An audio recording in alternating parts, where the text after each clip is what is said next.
Cocktail বিস্ফোরণ আর গোলাগুলিতে রণক্ষেত্র, মুহূর্তেই ৩ জনের মৃত্যু, পাল্টে দেয় জুলাই আন্দোলনের গতিপথ। ২৪-১৬ জুলাই দুপুর ২টায় চট্টগ্রাম নগরীর ১৬ শহরে ছাত্রলীগের বাঁধার মুখে পড়েন বৈষম্যবিরোধী ছাত্র আন্দোলনের শিক্ষার্থীরা। পরে অবস্থান পরিবর্তন করে তারা জড়ো হন মুরাদপুরে।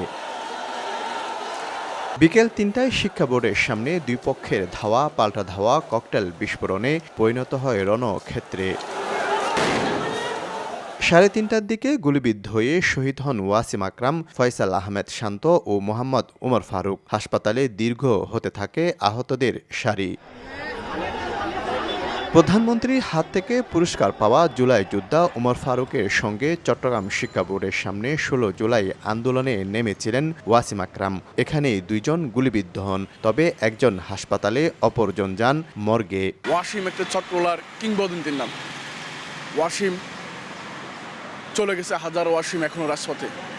ওয়াসিমরা শিখিয়ে গেছে কীভাবে রাজপথে থাকতে হয়, কীভাবে সংগ্রামের কথা বলতে হয়, কীভাবে মানুষের দাবি আদায়ের কথা বলতে হয়। ১৬ জুলাই আসলে বাংলাদেশের প্রতিচ্ছবি তুলে ধরে যে এখানে রাজনৈতিক দলের কর্মীরা ছিল, অরাজনৈতিক দলের মানুষরা ছিল, স্টুডেন্টরা ছিল, শ্রমজীবী মানুষও ছিল।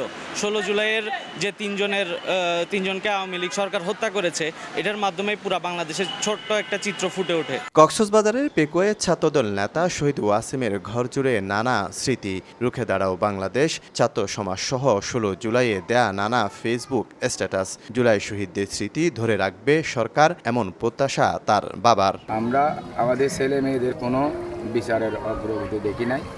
আমি দেশবাসীর কাছে, সরকারের কাছে আমার বিচারের কতটুকু হয়েছে আমরা জানতে চাই। কোটা বিরোধী আন্দোলনের আগেই ভারতের শিলংয়ে বর্তমান স্বরাষ্ট্রমন্ত্রী সালাউদ্দিন আহমেদের সঙ্গে দেখা করতে যান ছাত্রদল নেতা ওয়াসিম আকরাম। আর সাবেক নগর বিএনপি সভাপতি ও বর্তমান মেয়র ডাক্তার শাহাদাত হোসেনের কর্মী ছিলেন তিনি। তার নির্দেশনায় জুলাই আন্দোলনে মাঠে ছিলেন ওয়াসিম। মেয়র বলেন, নতুন বাংলাদেশে ওয়াসিমের অবদান ভোলার নয়।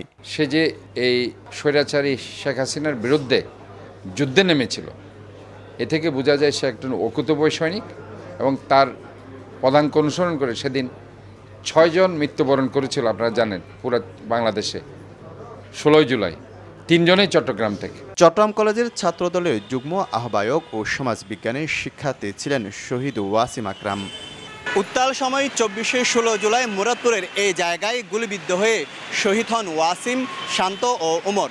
মূলত সেদিনই আন্দোলন সরকার পতনের এক দফা আন্দোলনে রূপ নেয়। শহীদ পরিবারের দাবি, জুলাই শহীদদের যেন ভুলে না যায় বাংলাদেশ। শফিকুল আলম, সময় সংবাদ, চট্টগ্রাম।